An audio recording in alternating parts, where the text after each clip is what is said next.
एक बच्चे से पूछे कैसा पढ़ाई चल रहा है, बोले कि हम लोग क्या पढ़ेंगे जब हमारा घर ही नहीं, हमारा छत ही नहीं है। पढ़ते पढ़ते हम लोग को रोना आ जाता है। उनके बच्चों के भावुक बातें सुनकर हमारे भी आंखें नम होती है। और हाई कोर्ट का आदेश अपने जगह पे है, लेकिन मानवता के नाते इन बच्चों को और परिवार को रहने की कहीं अस्थायी टेंट व्यवस्था भी जरूर करना चाहिए। आने वाले समय में अगर सरकार कोई व्यवस्था नहीं करेगी तो हम लोग टेंट के लिए जो भी जरूरत सामान होगा हम लोग अपने निजी कोष से जरूर उपलब्ध कराएंगे। डीआईजी ग्राउंड में फिलहाल मौजूद है हम लोग और हमारे साथ रमेश जी है, अनाज लेकर आया है सर। यहाँ हम आए, हमारी आंखें नम है। आप जब यहाँ पे आए देखे, क्या कहिएगा सर, इस हालत को क्या कहिएगा? देखिए, अभी हम लोग आते के साथ बच्चे लोग पढ़ाई कर रहे थे, वहाँ गए, एक बच्चे से पूछे कैसा पढ़ाई चल रहा है, बोले कि हम लोग क्या पढ़ेंगे जब हमारा घर ही नहीं, हमारा छत ही नहीं है। पढ़ते पढ़ते हम लोग को रोना आ जाता है। उनके बच्चों के भावुक बातें सुनकर हमारे भी आंखें नम होती है। और जिस स्थिति में, जिस कड़ाके के ठंड में बच्चे तिरपाल के नीचे पढ़ाई कर रहे हैं, उसी में सो भी रहे हैं। और बच्चों ने बताया कि उनकी माँ नीचे सोती है, हम लोग ऊपर एक चौकी लगा हुआ, उसमें हम लोग सो जाते हैं। सामूहिक रूप से देखिए यहाँ भोजन बन रहा है। कम से कम कोर्ट का आदेश का पालन तो होना ही चाहिए, लेकिन उसके लिए प्रशासन को व्यवस्था भी बनानी चाहिए। आज देखिए, कहीं भी कोई कार्यक्रम होता है, टेंट सिटी बना दिया जाता है। मान लीजिए गरीबों का घर टूटा है तो एक टेंट सिटी के रूप में 10 टेंट भी लगा देते, उसमें सुविधा देते, अलाव का, बाथरूम का सुविधा बनाते, तो कम से कम आज ये महिलाएं, बच्चे इस कड़ाके के ठंड में खुले आसमान के नीचे रहने को बेबस नहीं होते। घर और ऑफिस में है चोरी का डर? जायसवाल सीसीटीवी से लगवाए सीसीटीवी कैमरे। जायसवाल सीसीटीवी, कचहरी चौक, रांची। सर, आप बीजेपी में भी आप शामिल कार्यकर्ता है। सवाल रहेगा सर कि विपक्ष है, बड़ा चेहरा है, पक्ष के बाद विपक्ष है। इतने दिनों तक घरें टूटते रही, इतना सब कुछ हुआ सर, सब कुछ तबाह हो गया, क्यों नहीं आवाज़ उठा सर? देखिए, हम पार्टी के फोरम पे भी हम यहाँ नहीं हैं। हम एक सामाजिक कार्यकर्ता, पार्टी के नेता होने, और सामाजिक जो आज बच्चों की स्थिति जो पता चला, जो अर्जुन मुंडा जी ने बताया, तब हम लोग आए हैं। रांची में हम लोग थे भी नहीं, अर्जुन मुंडा जी से लगातार बातें हो रही थी। लेकिन जैसे ही कल हम लोग यहाँ पर आए हैं, आज यहाँ पर आए हैं लोगों से मिलने, उनकी जो हमें हमारे अपने सामर्थ्य के अनुसार उनकी मदद करना चाहते हैं।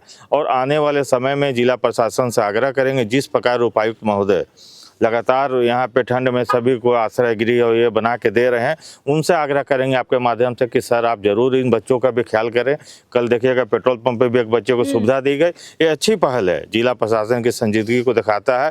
यहाँ भी वो जरूर कार्रवाई करे। हाई कोर्ट का आदेश अपने जगह पे है, लेकिन मानवता के नाते इन बच्चों को और परिवार को रहने की कहीं अस्थायी टेंट व्यवस्था भी जरूर करना चाहिए।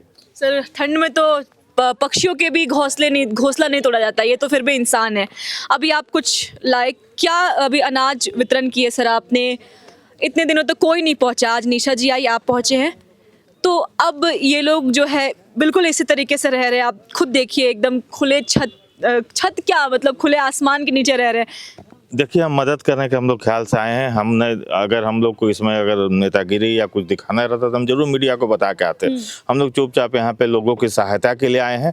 आपसे मुलाकात होगी, आप जिस तरह से, तभी से आपका सुन रहे थे, आप जिस तरह से सवालों को इन लोगों का उठा रहे हैं, आपको भी धन्यवाद देंगे और आपके चैनल को भी धन्यवाद देंगे कि इन गरीबों की आवाज़ सरकार तक, जिला प्रशासन तक आपके माध्यम से पहुँचे, यही अपील करेंगे। और इनकी कैसे ये हो, आने वाले समय में अगर सरकार कोई व्यवस्था नहीं करेगी तो हम लोग टेंट के लिए जो भी जरूरत सामान होगा हम लोग अपने निजी कोष से जरूर उपलब्ध कराएंगे। तो ये निजी तरीके से, मतलब एक सामाजिक तरीके से मदद किया जा रहा है। सवाल उठेगा, उठना भी चाहिए, क्योंकि जब निजी हाथ आ रहे हैं, सामाजिक कार्यकर्ता आ रहे हैं, तो बड़े बड़े मंत्री, बड़े बड़े चेहरे, बड़े बड़े नेता कहाँ छिपे हैं? क्या वो भी इस रात के अंधेरे में खो गए हैं? अरे रात के अंधेरे में तो डीआईजी ग्राउंड के लोग फिर भी देखिए कैसे सब कुछ कर रह रहे। तो आपको क्या दिन में भी दिखाई नहीं दे रहा, रात में भी दिखाई नहीं दे रहा, सब सोए हुए हैं। देखते हैं क्या होता है। सर हमारे साथ सर शुभ नाम बता दीजिएगा। जी, रमेश सिंह नाम हुआ।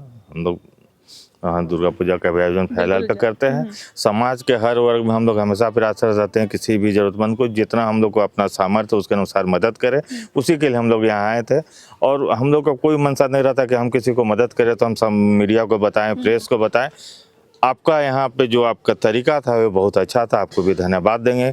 हो सकता है, हमें लगता है कि आज जिस तरह से आप चलाएंगे सारे न्यूज़ को, यहाँ की स्थिति को, तो जिला प्रशासन जरूर सजग होगा, इनकी मदद के लिए आगे आएगा। हमारी कोशिश रहेगी कि जिला प्रशासन की नींद टूटे, जिला प्रशासन, ये सरकार, ये प्रशासन देखे कि किस प्रकार से लोग यहाँ पे रह रहे हैं, ध्यान से देखे किस प्रकार से रह रहे हैं। यहाँ पे चूल्हा जल रहा है, चावल बन रहा है, वहाँ दाल बन रहा है, महिलाएं किस प्रकार से बैठी हुई हैं।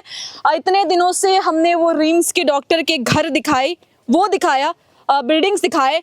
हम तो शुरुआत से, लोकतंत्र 19 शुरुआत से यहाँ पे आ रहा है और शुरुआत से हम दिखा रहे हैं। खैर हमारी कोशिश थी कि घर टूटने से बचा पाए, लेकिन नहीं बच पाया।